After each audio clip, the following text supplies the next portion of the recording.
Turki secara resmi mengajukan permohonan untuk bergabung dengan BRICS, anggota negara-negara ekonomi berkembang di dunia. BRICS awalnya terdiri dari Brazil, Rusia, India, Cina, dan Afrika Selatan. Tapi kini sebagian besar didominasi oleh Moskow dan Beijing. Ömer Çelik, juru bicara dari Partai Keadilan dan Pembangunan atau AKP, Partai Presiden Turki Recep Tayyip Erdogan, mengonfirmasi hal ini dan mengatakan permintaan tersebut tertunda. Jika benar-benar jadi anggota BRICS yang sering digambarkan sebagai penyeimbang tatanan global yang dipimpin Barat, Turki dapat semakin menjauh dari keanggotaan Uni Eropa dan sejumlah keuntungan yang ditawarkannya.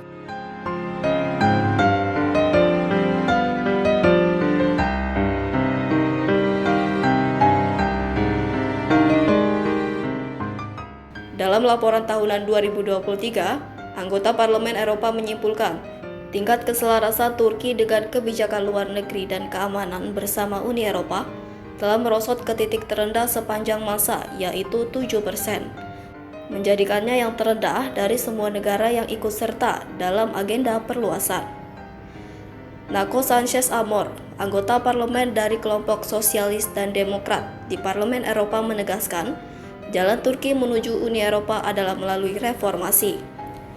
Proses ini tidak akan terjadi karena tawar-menawar geopolitik, tetapi hanya terjadi jika otoritas Turki menunjukkan minat nyata dalam menghentikan kemunduran yang terus-menerus dalam kebebasan fundamental dan supremasi hukum di negara itu.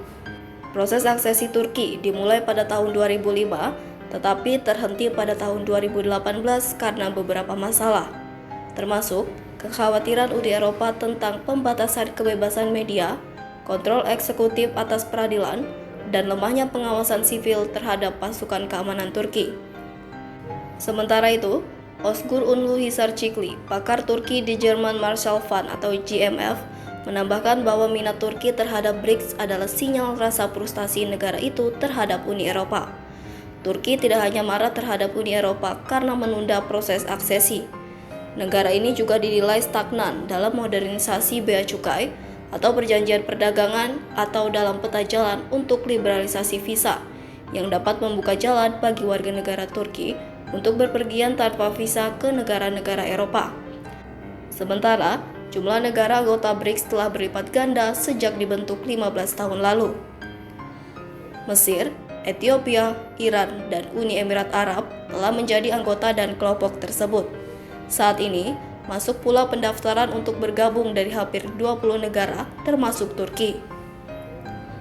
Para anggotanya bekerja sama dalam perdagangan dan perluasan ekonomi, serta memberikan apa yang mereka lihat sebagai penyeimbang politik lembaga-lembaga internasional yang didominasi oleh Amerika Serikat dan Eropa. Para pakar Turki mengatakan pendekatan Erdogan untuk bergabung dengan BRICS bisa jadi untuk mendapatkan pengaruh dalam upaya aksesi Turki ke Uni Eropa. Asli Aydin Tasbas, peneliti di Brookings Institute yang menghususkan diri pada Turki mengatakan, proses aksesi Turki ke Uni Eropa telah lama mengalami koma. Karena itu, politisi Turki mencoba untuk menghidupkannya kembali atau merasa tidak ada salahnya bergabung dengan BRICS.